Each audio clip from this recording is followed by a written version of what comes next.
नमस्कार मित्रों, आप सबका हमारे YouTube चैनल दिव्य कथा संसार में बहुत बहुत स्वागत है। मित्रों, भगवान शिव के बारे में ऐसा कहा जाता है कि वह सबसे जल्दी प्रसन्न हो जाते हैं।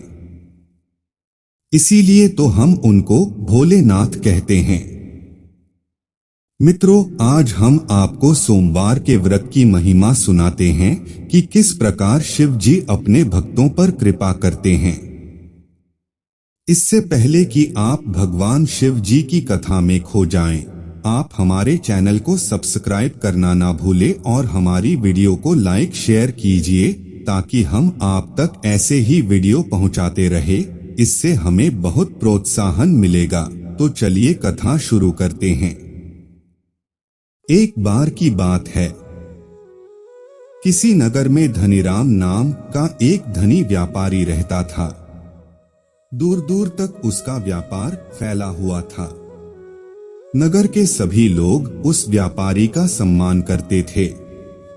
इतना सब कुछ संपन्न होने के बाद भी वह व्यापारी बहुत दुखी था, क्योंकि उसका कोई पुत्र नहीं था, जिस कारण अपने मृत्यु के पश्चात व्यापार के उत्तराधिकारी की चिंता उसे हमेशा सताती रहती थी।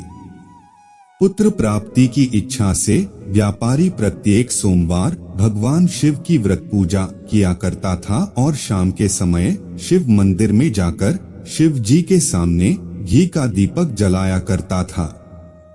उसकी भक्ति देखकर मां पार्वती प्रसन्न हो गई और भगवान शिव से उस व्यापारी की मनोकामना पूर्ण करने का निवेदन किया। भगवान शिव बोले, इस संसार में सबको उसके कर्म के अनुसार फल की प्राप्ति होती है। जो प्राणी जैसा कर्म करते हैं उन्हें वैसा ही फल प्राप्त होता है। शिवजी द्वारा समझाने के बावजूद मां पार्वती नहीं मानी और उस व्यापारी की मनोकामना पूर्ति हेतु वे शिवजी से बार बार अनुरोध करती रही। अंततः माता के आग्रह को देखकर भगवान भोलेनाथ को उस व्यापारी को पुत्र प्राप्ति का वरदान देना पड़ा।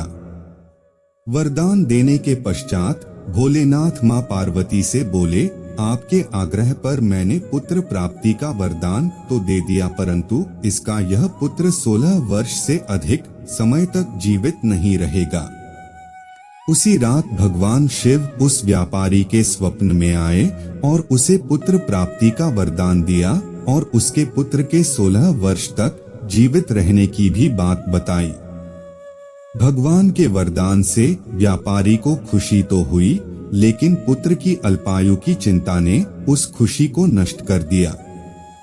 व्यापारी पहले की तरह सोमवार के दिन भगवान शिव का विधिवत व्रत करता रहा।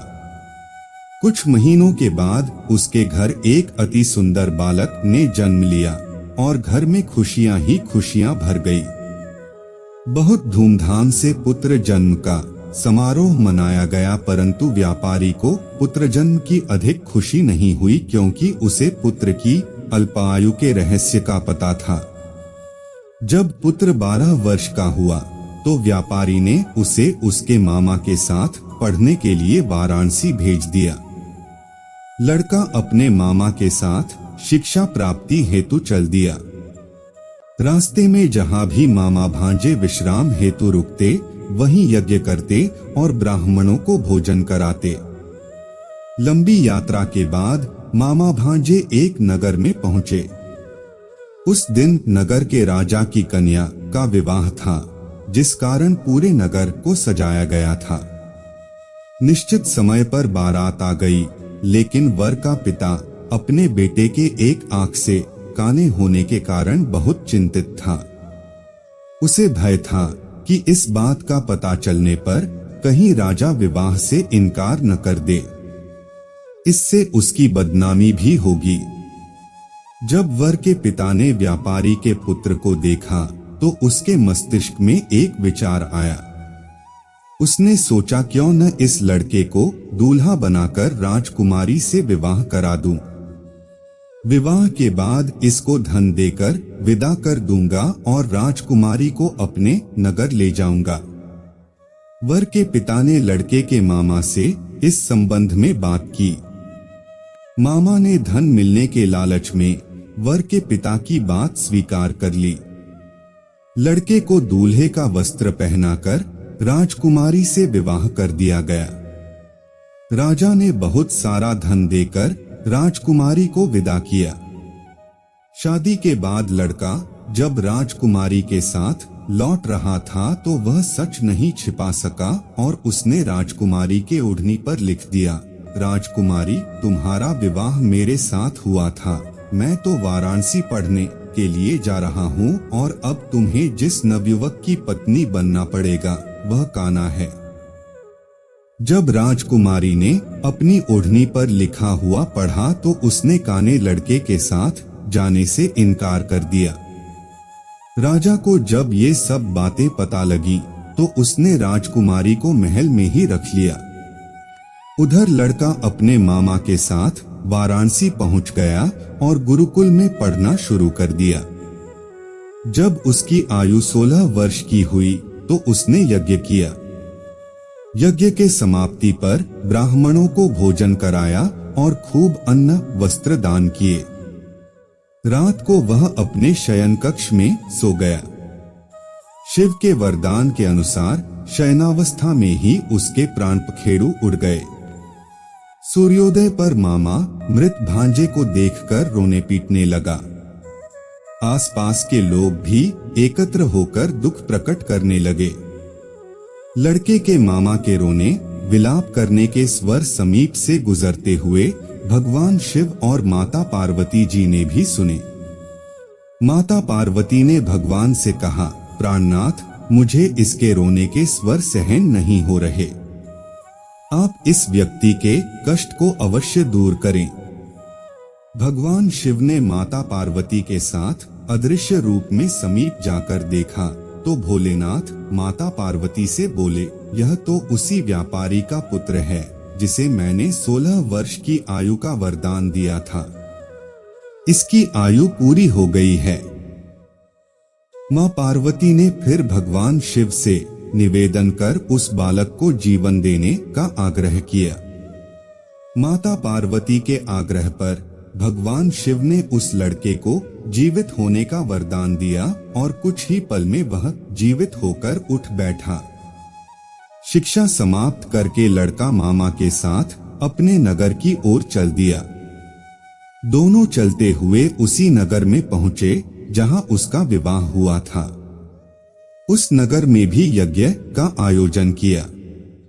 समीप से गुजरते हुए नगर के राजा ने यज्ञ का आयोजन देखा और उसने तुरंत ही लड़के और उसके मामा को पहचान लिया।